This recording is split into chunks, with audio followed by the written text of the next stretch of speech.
গল্পের master presents খগুম। শুরু হচ্ছে সত্যজিৎ রায়ের লেখা খগুম।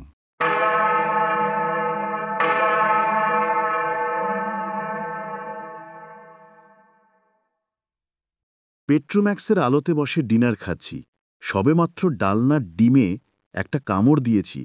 এমন সময় চৌকিদার লক্ষ্মণ জিজ্ঞেস করল, আপ লোগ ইমলি বাবা কো দর্শন নেই করেঙ্গে? বলতে বাধ্য হলাম যে ইমলি বাবার নামটা আমাদের কাছে একেবারেই নতুন, তাই দর্শন করার প্রশ্নটা ওঠেইনি।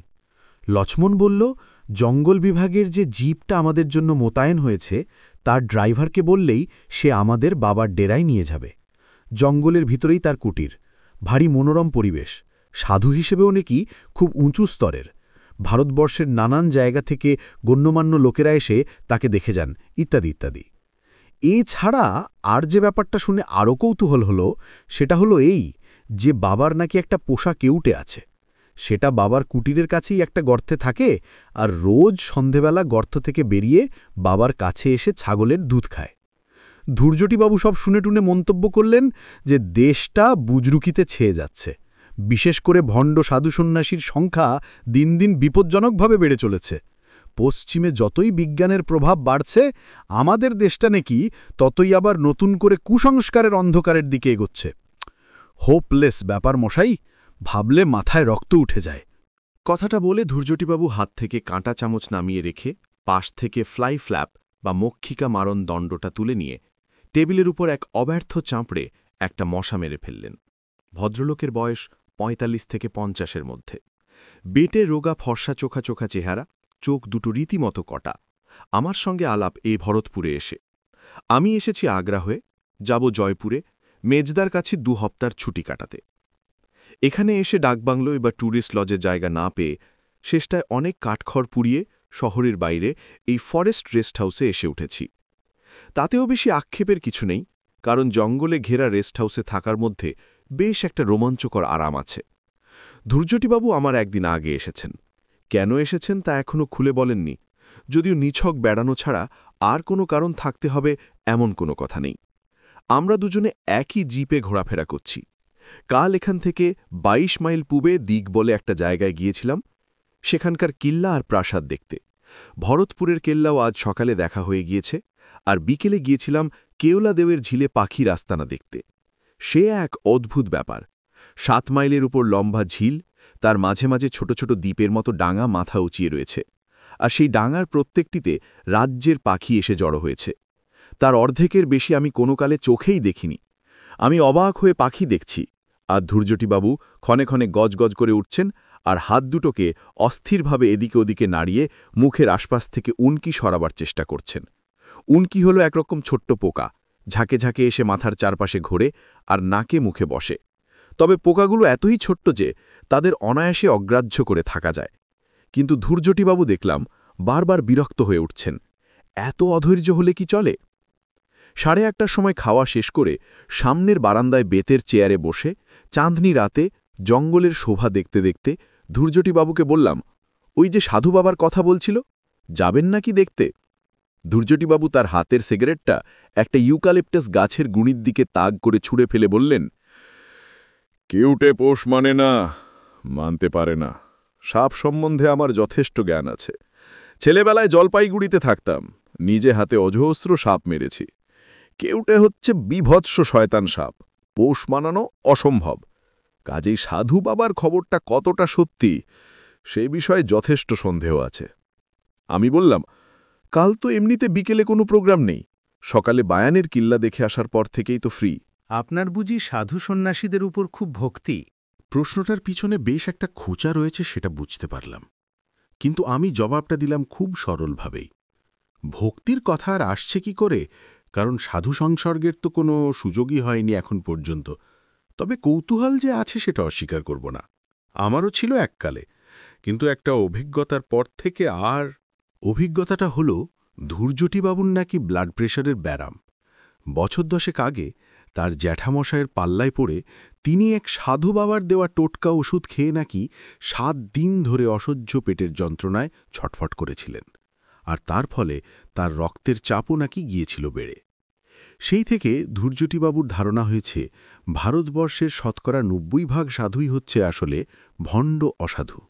ভদ্রলোকের বাবা বিদ্বেষটা বেশ মজার লাগছিল, তাই তাকে খানিকটা উস্কোনোর জন্যই বললাম, কিউটের পোষ মানানোর কথা যে বলছেন, আমি আপনি পোষ মানাতে পারব না নিশ্চয়ই, কিন্তু হিমালয়ের কোনো কোনো সাধু তো শুনেছি একেবারে বাঘের গুহায় বাঘের সঙ্গে একসঙ্গে বাস করে। শুনেছেন তো, দেখেছেন কি? স্বীকার করতেই হলো যে দেখিনি। দেখবেন না, এ হলো আষাঢ়ে গপ্পর দেশ।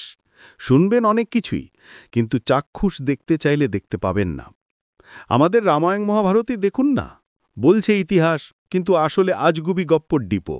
রাবণের 10টা মাথা, হনুমান লেজে আগুন নিয়ে লঙ্কা পুড়োচ্ছে, ভীমের অ্যাপেটাইট, ঘটোৎকচ, হিড়িম্বা, পুষ্পক রথ, কুম্ভকর্ণ, এগুলোর চেয়ে বেশি ননসেন্স আর কি আছে? আর সাধু সন্ন্যাসীদের ভণ্ডামির কথা যদি বলেন, সে তো এই সব পুরাণ থেকেই শুরু হয়েছে, অথচ সারা দেশের শিক্ষিত অশিক্ষিত লোকে একদিন ধরে এই সব গিলে খাচ্ছে। মায়ানের কিল্লা দেখে রেস্ট হাউসে ফিরে লাঞ্চ ও বিশ্রাম সেরে ইমলি বাবার ডেরায় পৌঁছতে 4টে বেজে গেল। ধূর্যটিবাবু এ ব্যাপারে আর আপত্তি করেননি। হয়তো তার নিজেরও বাবা সম্পর্কে একটু কৌতূহল হচ্ছিল। জঙ্গলের মধ্যে একটা দিব্যি পরিষ্কার খোলা জায়গায় একটা বিরাট তেঁতুল গাছের নিচে বাবার কুটির। গাছ থেকেই বাবার নামকরণ, আর সেটা করেছে স্থানীয় লোকেরা। বাবার আসল নাম কি তা কেউ জানে না। খেজুর পাতার ঘরে একটিমাত্র চেলা সঙ্গে নিয়ে ভাল্লুকের ছালের উপর বসে আছেন বাবা। চেলাটির বয়স অল্প। বাবার বয়স কত তা বোঝার জো নেই। সূর্য ডুবতে এখনও ঘণ্টাখানেক বাকি, কিন্তু তেঁতুল পাতার ঘন ছাউনির জন্যে এই জায়গাটা এখনই বেশ অন্ধকার। কুটিরের সামনে ধুনি জ্বলছে, বাবার হাতে গাঁজার কলকে। ধুনির আলোতেই দেখলাম কুটিরের একপাশে একটা দড়ি টাঙানো, তাতে একটা গামছা আর একটা কৌপিন ছাড়া ঝোলানো রয়েছে গোটা 10 সাপের খোলস। আমাদের দেখে বাবা কুলকের ফাঁক দিয়ে একটু হাসলেন। ধূর্যটিবাবু ফিসফিস করে বললেন, বৃথা সময় নষ্ট না করে আসল প্রসঙ্গে চলে যান। দুধ খাওয়ার সময়টা কখন জিজ্ঞেস করুন। বালকিষণ সে মিলনা চাতে হ্যাঁ? ইমলি বাবা আশ্চর্য উপায়ে আমাদের মনের কথা জেনে ফেলেছেন। কেউটের নাম যে বালকিষণ, সেটা আমাদের জিপের ড্রাইভার দীনদয়াল কিছুক্ষণ আগে আমাদের বলেছে। ইমলি বাবাকে বলতেই হলো যে আমরা তার সাপের কথা শুনেছি এবং পোষা সাপের দুধ খাওয়া দেখতে আমাদের ভারী আগ্রহ। সেই সৌভাগ্য হবে কি? ইমলি বাবা আক্ষেপের ভঙ্গিতে মাথা নাড়লেন, বললেন, বালকিষণ রোজই সূর্যাস্তের সঙ্গে সঙ্গে বাবার ডাক শুনে গর্ত থেকে বেরিয়ে কুটিরে এসে দুধ খেয়ে যায়। 2 দিন আগে পর্যন্ত এসেছে, কিন্তু গতকাল থেকে তার শরীরটা নাকি তেমন ভালো নেই। আজ পূর্ণিমা, আজও সে আসবে না, আসবে আবার কাল থেকে। কুটির থেকে বেরিয়ে কয়েক পা গিয়ে ধূর্যটিবাবু হঠাৎ থেমে বললেন, সাপের শরীর খারাপ হয়, এ খবরটা আমার কাছে নতুন। তবে পোষা তো হবে নাই বা কেন? গরু ঘোড়া কুকুর ইত্যাদির জন্য তো হাসপাতালই আছে। বাবার চেলা আরও একটা খবর দিল, একে তো শরীর খারাপ, তার উপর কিছু কাঠ পিঁপড়ে নাকি তার গর্তে ঢুকে বালকিষণকে বেশ কাবু করে ফেলেছিল। সেই সব পিঁপড়ে নাকি বাবার অভিশাপে পঞ্চত্ব প্রাপ্ত হয়েছে। কথাটা শুনে ধূর্যটিবাবু আমার দিকে আর চোখে চাইলেন। আমি কিন্তু ইমলি বাবার দিকেই দেখছিলাম। চেহারায় তেমন কোনো বিশেষত্ব নেই, পরনে সাধারণ একটা গেরুয়া আলখাল্লা, মাথায় জটা আছে, কিন্তু তাও তেমন জবরজঙ্গ কিছু নয়। 2 কানে 2টা লোহার মাকড়ি, গলায় গোটা 4 ছোট বড় মালা, ডান কনুইর উপরে একটা তাবিজ।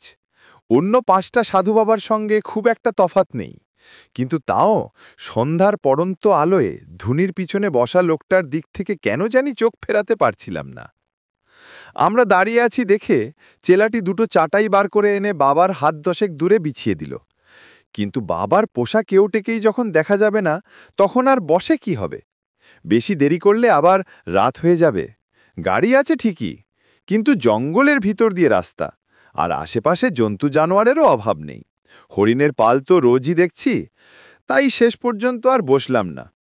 বাবাকে নমস্কার করতে তিনি মুখ থেকে কলকে না সরিয়ে চোখ বুজে মাথা হেট করে প্রতি নমস্কার জানালেন। আমরা দুজনে 100 গজ দূরে রাস্তার ধারে রাখা জিপের উদ্দেশ্যে রওনা দিলাম। কিছুক্ষণ আগেও চারিদিকের গাছগুলো থেকে বাসায় ফেরা পাখির কলরব শুনতে পাচ্ছিলাম। এখন সব কুটির থেকে বেরিয়ে কয়েক পা গিয়ে ধূর্যটিবাবু হঠাৎ থেমে বললেন, সাপটা না হয়ে নাই দেখা গেল, তার গর্তটা অন্তত একবার দেখতে চাইলে হতো না। আমি বললাম, তার জন্য তো ইমলি বাবার কাছে যাবার কোনো দরকার নেই। আমাদের ড্রাইভার দীনদয়াল তো বলছিল গর্তটা দেখেছে। ঠিক কথা। গাড়ি থেকে দীনদয়ালকে নিয়ে আমরা আবার ফিরে এলাম। এবার কুটিরের দিকে না গিয়ে একটা বাদাম গাছের পাশ দিয়ে সরু পায়ে হাঁটা পথ ধরে খানিক দূর এগিয়ে যেতেই সামনে একটা কাঁটা ঝোপ পড়ল। আশেপাশে পাথরের টুকরো পড়ে থাকতে দেখে মনে হল এককালে এখানে হয়তো একটা দালান জাতীয় কিছু ছিল। দীনদয়াল বলল, ওই ঝোপটার ঠিক পিছনেই নাকি সাপের গর্ত। এমনি দেখে কিছু বোঝার নেই, কারণ আলো আরও কমে এসেছে। ধৈর্যটিবাবু তার কোটের পকেট থেকে একটা ছোট্ট টর্চ বার করে ঝোপের ওপর আলো ফেলতেই পিছনে গর্তটা দেখা গেল। যাক, গর্তটা তাহলে সত্যিই আছে। কিন্তু সাপ, সে কি আর অসুস্থ অবস্থায় আমাদের কৌতূহল মেটানোর জন্য বাইরে বেরোবে? সত্যি বলতে কি, সাধু বাবার হাতে কেউটের দুধ খাওয়া দেখার বাসনা থাকলেও সেই কেউটের গর্তের সামনে দাঁড়িয়ে তাকে দর্শন করার খুব একটা ইচ্ছে ছিল না। কিন্তু ধৈর্যটিবাবুর কৌতূহল দেখলাম আমার চেয়েও বেশি। আলোয় যখন কাজ হলো না, তখন ভদ্রলোক মাটি থেকে ঢেলা কুড়িয়ে নিয়ে সেগুলো ঝোপের ওপর ফেলতে আরম্ভ করলেন। এই বাড়াবাড়িটা আমার ভালো লাগল না। বললাম, কি হলো মশাই, আপনার দেখি রোগ চেপে গেছে? আপনি তো বিশ্বাসই করছিলেন না যে সাপ আছে। ভদ্রলোক এবার একটা বেশ বড় ঢেলা হাতে তুলে নিয়ে বললেন, এখনও করছি না। এই ঢেলাতেও যদি ফল না হয় তাহলে বুঝব বাবাজি সম্বন্ধে এক স্রেফ দঁজাখড়ি গল্প প্রচার করা হয়েছে। লোকের ভুল বিশ্বাস যত ভাঙানো যায় ততই মঙ্গল। ঢেলাটা একটা ভারী শব্দ করে ঝোপের ওপর পড়ে কাঁটা সমেত পাতাগুলোকে তছনছ করে দিল। ধৈর্যটিবাবু টর্চটা ধরে আছেন গর্তের ওপর। কয়েক মুহূর্ত সব চুপ। কেবল বনের মধ্যে কোথায় যেন একটা ঝিঝি সবেইমাত্র ডাকতে আরম্ভ করেছে। এবার তার সঙ্গে আরেকটা শব্দ যোগ হল, একটা শুকনো সুরহীন শীষের মতো শব্দ। তারপর পাতার খসখানি, আর তারপর টর্চের আলোয় দেখা গেল একটা কালো মসৃণ জিনিসের খানিকটা। সেটা নড়ছে, সেটা জ্যান্ত, আর ক্রমেই সেটা গর্তের বাইরে বেরিয়ে আসছে। এবার ঝোপের পাতা নড়ে উঠল, আর তার পর মুহূর্তেই তার ভাগ দিয়ে বেরিয়ে এলো একটা সাপের মাথা। টর্চের আলোয় দেখলাম কেউটে জলজলে চোখ আর তার দুভাগে চেরা জিভ, যেটা বারবার মুখ থেকে বেরিয়ে এসে লিকলিক করে আবার সুরুত করে ভিতরে ঢুকে যাচ্ছে। দীনদয়াল কিছুক্ষণ থেকেই জিপে ফিরে যাওয়ার জন্য তাগাদা করছিল। এবার ঢরা গলায় অনুনয়ের সুরে বলল, ছোড় দিজে বাবু, আব তো দেখ লিয়া, আব ওয়াপাস চলিয়ে। টর্চের আলোর জন্যে বোধহয় বালকিষণ এখনও মাথাটা বার করে আমাদের দিকে চেয়েই আছে, আর মাঝে মাঝে জিভ বার করছে। আমি সাপ দেখেছি অনেক, কিন্তু এত কাছ থেকে এভাবে কাল কেউটে কখনো দেখিনি। আর কেউটে আক্রমণের চেষ্টা না করে চুপচাপ চেয়ে রয়েছে, এরকমও তো কখনো দেখিনি। হঠাৎ টর্চের আলোটা কেঁপে উঠে সাপের ওপর থেকে সরে গেল। তারপর যে কাণ্ডটা ঘটল সেটার জন্য আমি একেবারেই প্রস্তুত ছিলাম না। ধৈর্যটিবাবু হঠাৎ একটা পাথরের টুকরো তুলে নিয়ে চোখের নিমেষে সেটা বালকিষণের মাথার দিকে তাক করে ছুঁড়ে মারলেন, আর তারপরেই পরপর আরও দুটো। একটা বিশ্রী আশঙ্কায় দিশেহারা হয়ে আমি বলে উঠলাম, আপনি এটা কি করলেন ধৈর্যটিবাবু? ভদ্রলোক আমার পাশে দাঁড়িয়ে হাঁপাতে হাঁপাতে চাপা গলায় বেশ উল্লাসের সঙ্গে বললেন, 1 কিউটে লেস। দীনদয়াল হাঁ করে বিস্ফারিত চোখে ঝোপটার দিকে চেয়ে আছে। ধৈর্যটিবাবুর হাত থেকে টর্চটা নিয়ে আমি এবার গর্তের ওপর আলো ফেললাম। বালকিষণের অসাড় দেহের খানিকটা অংশ দেখা যাচ্ছে। ঝোপের পাতায় লেগে রয়েছে সাপের মাথা থেকে ছিটকিয়ে বেরোনো খানিকটা রক্ত। এর মধ্যে কখন যে ইমলি বাবা আর তার চেলা এসে আমাদের পিছনে দাঁড়িয়েছে তা বুঝতেই পারিনি। ধৈর্যটিবাবুই প্রথম পিছন ফেললেন। তারপর আমিও ঘুরে দেখি বাবা হাতে একটি যষ্ঠি নিয়ে আমাদের থেকে হাত 10 দূরে একটা বেটে খেজুর গাছের পাশে দাঁড়িয়ে ধৈর্যটিবাবুর দিকে এক দৃষ্টে চেয়ে আছেন। বাবা যে এত লম্বা সেটা বসা অবস্থায় বুঝতে পারিনি, আর তার চোখে চাহনির বর্ণনা দেওয়ার ক্ষমতা আমার নেই। শুধু এইটুকু বলতে পারি যে বিস্ময়, ক্রোধ আর বিদ্বেষ মেশানো এমন চাহনি আমি কারও চোখে দেখিনি। কিন্তু অভিশাপের কথা কিছু বললেন না ইমলি বাবা। তার গম্ভীর চাপা গলায় হিন্দিতে তিনি যা বললেন তার মানে হল, একটা বালকিষণ গেছে তাতে কি হল, আরেকটা আসবে। বালকিষণের মৃত্যু নেই, বালকিষাণ অমর। ধৈর্যটিবাবু তার ধুলো মাখা হাত রুমালে মুছে আমার দিকে ফিরে বললেন, চলুন। বাবার চেলা এসে গর্তের মুখ থেকে কেউটের মৃতদেহটা বার করে নিল, বোধহয় তার সংস্কারের ব্যবস্থার জন্যে। সাপের দৈর্ঘ্য দেখে আমার মুখ থেকে আপনা থেকে একটা বিস্ময়সূচক শব্দ বেরিয়ে পড়ল। কেউটে যে এত লম্বা হতে পারে তা আমার ধারণাই ছিল না। ইমলি বাবা ধীরে ধীরে তার কুটিরের দিকে চলে গেলেন। আমরা তিনজনই গিয়ে জিপে উঠলাম। রেস্ট হাউসে ফেরার পথে ধৈর্যটিবাবুকে গুম হয়ে বসে থাকতে দেখে তাকে একটা কথা না বললে পারলাম না। বললাম, সাপটা যখন লোকটার পোষা আর আপনার কোনো অনিষ্টও করছিল না, তখন ওটাকে মারতে গেলেন কেন? ভেবেছিলাম ভদ্রলোক বুঝি সাপ আর সাধুদের আরও কিছু কড়া কথা শুনিয়ে নিজের কুকীর্তি সমর্থন করার চেষ্টা করবেন, কিন্তু তিনি সেসব কিছুই না করে উল্টে আমাকে একটা সম্পূর্ণ অবান্তর প্রশ্ন করে বসলেন। খগম কে বলুন তো মশাই? খগম? খগম নামটা আবঝা আবঝা চেনা চেনা মনে হচ্ছে, কিন্তু কোথায় শুনেছি বা পড়েছি মনে পড়ল না। ধৈর্যটিবাবু আরও বার দুবেক আপন মনে খগম খগম করে শেষটা চুপ করে গেলেন। রেস্ট হাউসে যখন পৌঁছলাম তখন 6:30। ইমলি বাবার চেহারাটা মাঝে মাঝে মনে পড়ছে দুর্বাসার মতো চোখ পাকিয়ে হাত তুলে রয়েছেন ধৈর্যটিবাবুর দিকে। ভদ্রলোকের কেন যেমন মতিভ্রম হলো কে জানে, তবে মন বলছে ঘটনার শেষ দেখে এসেছি আমরা, তাদের নিয়ে আর ভাবে লাভ নেই। বাবা নিজেই বলেছেন বালকিষাণের মৃত্যু নেই। ভরতপুরের জঙ্গলে কি আর কেউটে নেই? কালকের মধ্যেই নিশ্চয়ই বাবার চেলা চামুন্ডারা আর একটা কেউটে ধরে এনে বাবাকে উপহার দেবে। ডিনারে লক্ষ্মণ মুরগির কারি রেঁধেছিল, আর তার সঙ্গে ঘিয়ে ভাজা হাতের রুটি আর উরুষ্কা ডাল। সারাদিনের ঘোরাফেরার পর খিদেটা দিব্যি হয়। কলকাতায় রাতে যা খাই তার ডবল খেয়ে ফেলি অক্লেশে। ধৈর্যটিবাবু ছোটমাটো মানুষ হলে কি হবে, তিনিও বেশ ভালোই খেতে পারেন, কিন্তু আজ যেন মনে হলো ভদ্রলোকের খিদে নেই। শরীর খারাপ লাগছে কিনা জিজ্ঞেস করাতে কিছু বললেন না। আমি বললাম, আপনি কি বালকিষাণের কথা ভেবে আক্ষেপ করছেন? ধৈর্যটিবাবু আমার কথায় মুখ খুললেন, কিন্তু যা বললেন সেটাকে আমার প্রশ্নের উত্তর বলা চলে না। পেট্রোম্যাক্সের দিকে এক দৃষ্টে তাকিয়ে থেকে গলাটাকে ভীষণ সরু আর মোলায়েম করে বললেন, সাপটা ফিস ফিস করছিল। ফিস ফিস? আমি হেসে বললাম, ফিস ফিস না ফোস ফোস? ধৈর্যটিবাবু আলোর দিক থেকে চোখ না সরিয়ে মাথা নেড়ে বললেন, না, ফিস ফিস, সাপের ভাষা, সাপের শীষ, ফিস ফিস। কথাটা বলে ভদ্রলোক নিজেই জিভের ফাঁক দিয়ে সাপের শীষের মতো শব্দ করলেন কয়েকবার।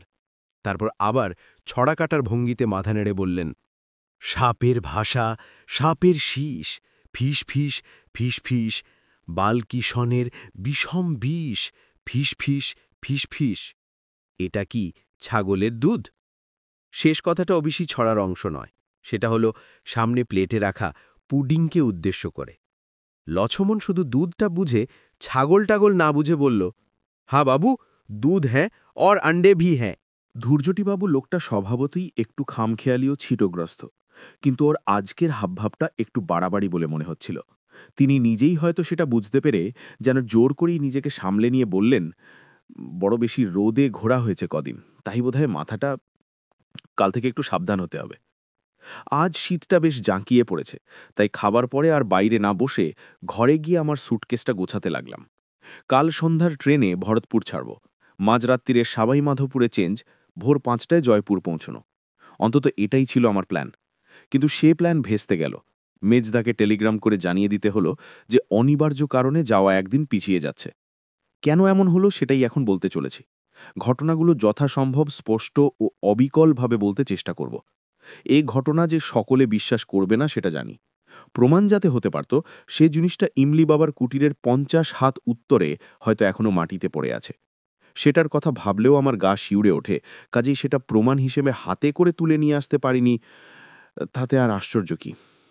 যাকগে, এখন ঘটনায় আসা যাক। স্যুটকেস গুছিয়ে লণ্ঠনটাকে কমিয়ে ড্রেসিং টেবিলের আড়ালে রেখে রাতের পোশাক পরে বিছানায় উঠতে যাব, এমন সময় পূব দিকের দরজায় টোকা পড়ল। এই দরজার পিছনেই ধৈর্যটিবাবুর ঘর। দরজা খুলতেই ভদ্রলোক চাপা গলায় বললেন, আপনার কাছে ফ্লিট জাতীয় কিছু আছে, কিংবা মশা তাড়ানোর অন্য কোনো ওষুধ? আমি বললাম, মশা এলো কোত্থেকে? আপনার ঘরের দরজা জানালায় জাল দেওয়া নেই? তা আছে, তবে তাও কি যেন কামড়াচ্ছে। সেটা টের পাচ্ছেন আপনি? হাতে মুখে দাগ হয়ে যাচ্ছে। দরজার মুখটায় অন্ধকার, তাই ভদ্রলোকের চেহারাটা ভালো করে দেখতে পাচ্ছিলাম না। বললাম, আসুন ভিতরে, দেখি কি দাগ হলো। ধূর্যটিবাবু ঘরের ভিতরে এলেন। লণ্ঠনটা সামনে তুলে ধরতেই দাগগুলো দেখতে পেলাম। রুহিতন মার্কা কালশিটের মতো দাগ। এ জিনিস আগে কখনো দেখিনি, আর দেখে মোটেই ভালো লাগলো না। বললাম, বিদ ঘুটে ব্যারাম বাঁধিয়েছেন, অ্যালার্জি থেকে হতে পারে। কাল সকালে উঠেই ডাক্তারের খোঁজ করতে হবে। আপনি বরং ঘুমোতে চেষ্টা করুন, ও নিয়ে আর চিন্তা করবেন না। আর এটা পোকার ব্যাপার নয়, অন্য কিছু। যন্ত্রণা হচ্ছে কি? হুম, তাও ভালো। যান, শুয়ে পড়ুন। ভদ্রলোক চলে গেলেন, আর আমিও বিছানায় উঠে কম্বলের তলায় ঢুকে পড়লাম। রাত্রে ঘুমানোর আগে বিছানায় শুয়ে বই পড়ার অভ্যাস। এখানে লণ্ঠনের আলোয় সেটা আর পড়া সম্ভব হচ্ছে না। আর সত্যি বলতে কি, সেটার প্রয়োজনও নেই। সারাদিনের ক্লান্তির পর বালিশে মাথা দেবার 10 মিনিটের মধ্যে ঘুম এসে যায়। কিন্তু আজ আর সেটা হলো না। একটা গাড়ির শব্দে তন্দ্রা ভেঙে গেল। সাহেবের গলা শুনতে পাচ্ছি, আর একটা অচেনা কুকুরের ডাক। ট্যুরিস্ট এসেছে রেস্ট হাউসে। কুকুরটা ধমক খেয়ে চেঁচানো থামালো। সাহেবরাও বোধহয় ঘরে ঢুকে পড়েছে। আবার সব নিস্তব্ধ, কেবল বাইরে ঝিঝি ডাকছে। না, শুধু ঝিঝি নয়, তাছাড়াও আরেকটা শব্দ পাচ্ছি। আমার পূব দিকের প্রতিবেশী এখনো সজাগ। শুধু সজাগ নয়, সচল। তার পায়ের শব্দ পাচ্ছি। অথচ দরজার তলার ফাঁক দিয়ে কিছুক্ষণ আগেই দেখেছি লণ্ঠনটা হয় নিভিয়ে দেওয়া হলো, না হয় পাশের বাথরুমে রেখে আসা হলো। অন্ধকার ঘরে ভদ্রলোক পায়চারা করছেন কেন? এই প্রথম আমার সন্দেহ হলো যে ভদ্রলোকের মাথায় হয়তো ছিঁটেরও বেশি কিছু আছে। তার সঙ্গে আমার আলাপ মাত্র দুদিনের। তিনি নিজে যা বলেছেন তার বাইরে তার সম্বন্ধে আমি কিছুই জানি না। কিন্তু সত্যি বলতে কি, মাত্র কয়েক ঘন্টা আগে পর্যন্ত যাকে পাগলামো বলে, তার কিন্তু কোনো লক্ষণ আমি ধূর্যটিবাবুর মধ্যে দেখিনি। দিগ ও বায়নার কেল্লা দেখতে দেখতে তিনি যে ধরনের কথাবার্তা বলছিলেন, তাতে মনে হয় ইতিহাসটা তার বেশ ভালোভাবেই পড়া আছে। না শুধু তাই, আর্ট সম্বন্ধেও যে তার যথেষ্ট জ্ঞান আছে, সেটার প্রমাণও তিনি তার কথাবার্তায় দিয়েছেন। রাজস্থানের স্থাপত্যে হিন্দু ও মুসলমান কারিগরদের কাজের কথা তিনি রীতিমতো উৎসাহের সঙ্গে বলছিলেন। না, ভদ্রলোকের শরীরটাই বোধহয় খারাপ হয়েছে। কাল একজন ডাক্তারের খোঁজ করা অবশ্য কর্তব্য। আমার ঘড়ির রেডিয়াম ডায়ালে তখন বলছে 11:15। পূবের দরজায় আবার টোকা পড়ল। এবার বিছানা থেকে না উঠে একটা হাঁক দিলাম। কি ব্যাপার ধূর্যটিবাবু? কি বলছেন? বুঝলাম ভদ্রলোকের কথা আটকে গেছে। এ তো আচ্ছা ফ্যাসাদে পড়া গেল দেখছি। আবার বললাম, কি বলছেন ঠিক করে বলুন। শুনবেন একটু? অগত্যে উঠলাম। দরজা খুলতেই ভদ্রলোক এমন একটা ছেলে মানুষের মতো প্রশ্ন করলেন যে আমার বেশ বিরক্তই লাগল। আচ্ছা,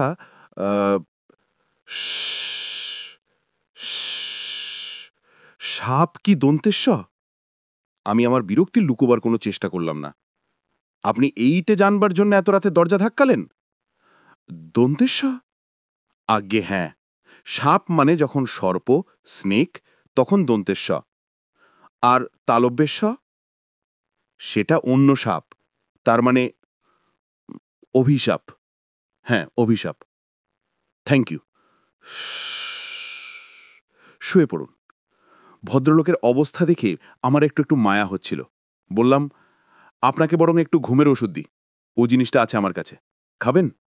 না, শীতকালে এমনিতেই ঘুমোই। শুধু সন্ধ্যার সূর্যাস্তের সময়। ভদ্রমুখে বাধা দিয়ে বললাম, আপনার জিভে কিছু হয়েছে নাকি? কথা আটকে যাচ্ছে কেন? আপনার টর্চটা একবার দিন তো। ভদ্রলোকের পিছন পিছন আমি ওর ঘরে ঢুকলাম। টর্চটা ড্রেসিং টেবিলের উপর রাখা ছিল। সেটা জেনে ভদ্রলোকের মুখের সামনে ধরতেই তিনি হাঁ করে জিভটা বার করে দিলেন। জিভে কিছু একটা হয়েছে, সে বিষয়ে সন্দেহ নেই। একটু সরু লাল দাগ ডগা থেকে শুরু করে জিভের মাঝখান পর্যন্ত চলে গেছে। এটাতেও কোনো যন্ত্রণা নেই বলছেন? কই, না তো। কি যে ব্যারাম বাঁধিয়ে বসেছেন ভদ্রলোক, সেটা আমার বোঝার সাধ্য নেই। এবারে ভদ্রলোকের খাটের দিকে চোখ গেল। বিছানার পরিপাটি ভাব দেখে বুঝলাম তিনি এখনো পর্যন্ত খাটে ওঠেননি। বেশ কড়া সুরে বললাম, আপনাকে শুতে দেখে তারপর আমি নিজের ঘরে যাব। আর জোড়হাত করে অনুরোধ করছি, আর দরজা ধাক্কাবেন না। কাল ট্রেনে ঘুম হবে না জানি, তাই আজকের রাতটা ঘুমিয়ে নিতে চাই। ভদ্রলোক কিন্তু খাটের দিকে যাবার কোনো রকম আগ্রহ দেখালেন না। লণ্ঠনটা বাথরুমে রাখা হয়েছে, তাই ঘরে প্রায় আলো নেই বললেই চলে। বাইরে পূর্ণিমার চাঁদ, উত্তরের জানালা দিয়ে ঘরের মেঝেতে জ্যোৎস্না এসে পড়েছে। তারই প্রতিফলিত আলোয় ভদ্রলোককে দেখতে পাচ্ছি। স্লিপিং স্যুট পরে দাঁড়িয়ে আছেন, আর মাঝে মাঝে ঠুঁট ফাঁক করে শীষ দেওয়ার মতো শব্দ করছেন। আমি আসার সময় কম্বলটা গায়ে জড়িয়ে এসেছি, অথচ ভদ্রলোক দিব্যি গরম টরম কিচ্ছু না পরে দাঁড়িয়ে আছেন। ভদ্রলোক শেষটা যদি সত্যি একটা গোলমেলে ব্যারাম বাঁধিয়ে ফেলেন, তাহলে তো তাকে ফেলে আমার পক্ষে যাওয়াও মুশকিল হয়ে যাবে।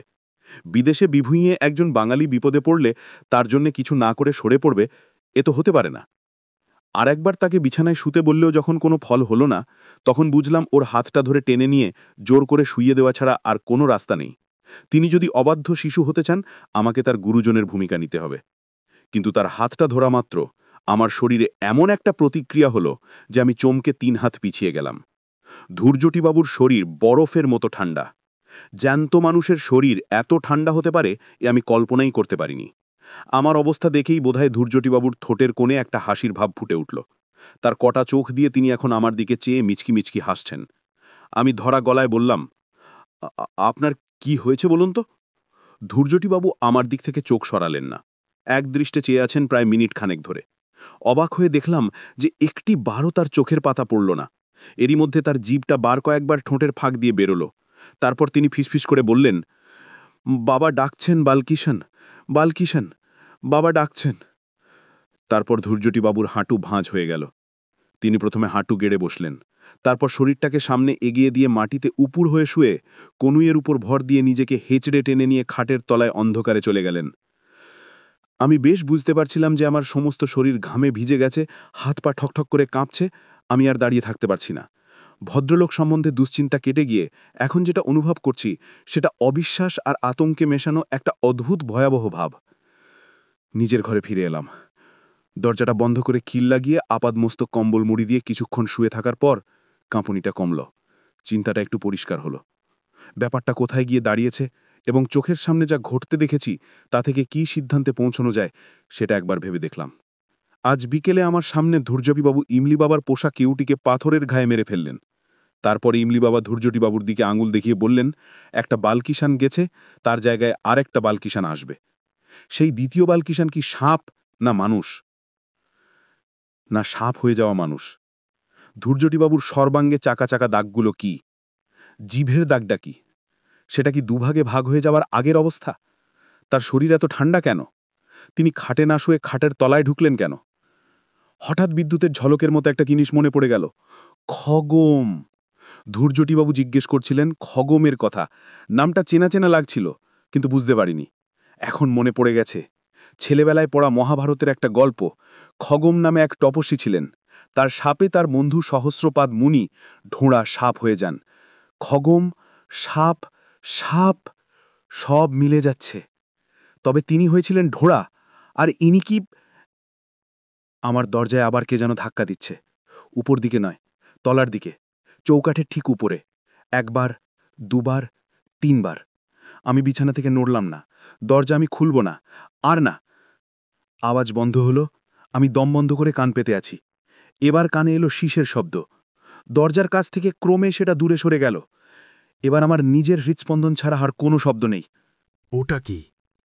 একটা চিঁ চিঁ শব্দ, একটা তীক্ষ্ণ মিহি আর্তনাদ। ইঁদুর নাকি? এখানে ইঁদুর আছে। প্রথম রাত্রেই দেখেছি আমার ঘরে। পরদিন লক্ষ্মণকে বলাতে সে রান্নাঘর থেকে একটা ইঁদুর ধরা কলে জ্যান্ত ইঁদুর দেখিয়ে নিয়ে গেল। বলল, চুহা তো আছেই, ছুছুন্দরও আছে। আর্তনাদ ক্রমে মিলিয়ে এসে আবার নিস্তব্ধতা। 10 মিনিট গেল, ঘড়ি দেখলাম 1:45। ঘুম যে কোথায় উধাও হয়েছে জানি না। জানলা দিয়ে বাইরের গাছপালা দেখা যাচ্ছে, চাঁদ বোধহয় ঠিক মাথার উপরে। একটা দরজা খোলার শব্দ। পাশের ঘরে ধূর্যটিবাবু বারান্দায় যাবার দরজাটা খুলেছেন। আমার ঘরের যেদিকে জানলা, বারান্দায় যাবার দরজাও সেই দিকে। ধূর্যটিবাবুর ঘরেও তাই। বারান্দা থেকে নেমে 20 হাত গেলেই গাছপালা শুরু হয়। ধূর্যটিবাবু বারান্দায় বেরিয়েছেন। কোথায় যাচ্ছেন তিনি? কি মতলব তার? আমি একদৃষ্টে জানলার দিকে চেয়ে রইলাম। শীষের শব্দ পাচ্ছি। সেটা ক্রমশ বাড়ছে। এবার সেটা ঠিক আমার জানলার বাইরে। জানলাটা ভাগ্যিস জালে ঢাকা, নইলে একটা কি যেন জিনিস জানলার তরার দিক থেকে উপরে উঠছে। খানিকটা উঠে থেমে গেল।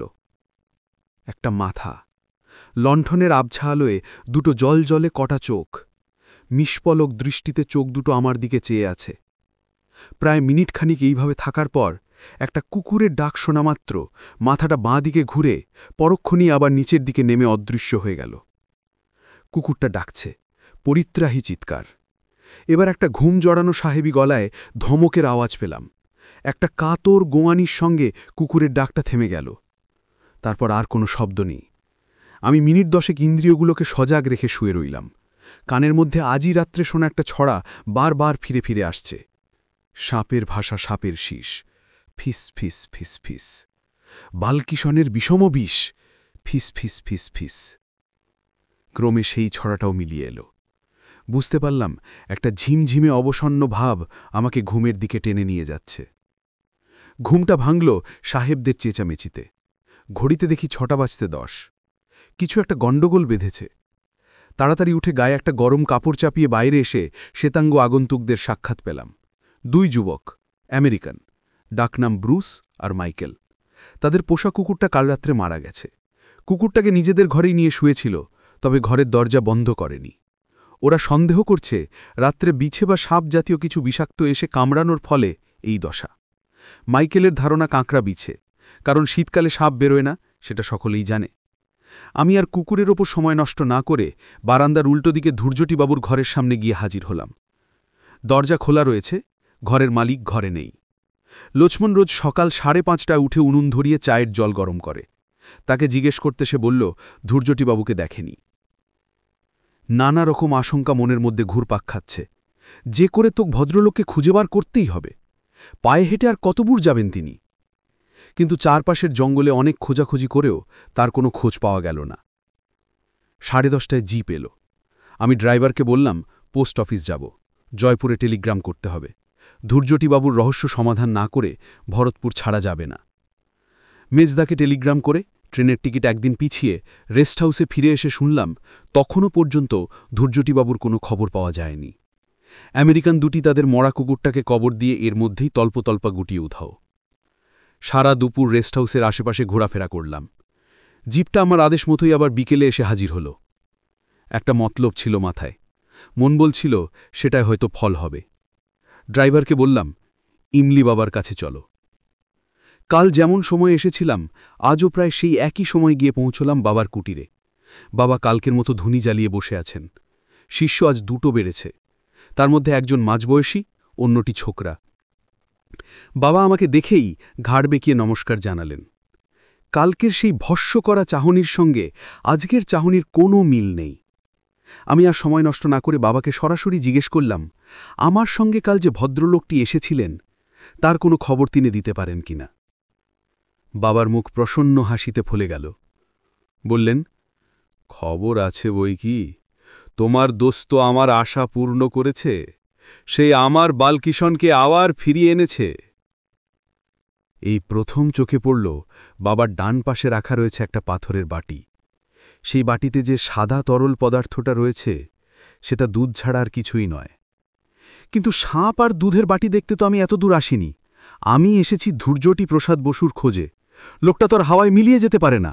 তার অস্তিত্বের একটা চিহ্ন যদি দেখতে পেতাম তবু খানিকটা নিশ্চিন্ত হতে পারতাম। ইমলি বাবা মানুষের মনের কথা বুঝে ফেলতে পারেন, এটা আগেও দেখেছি।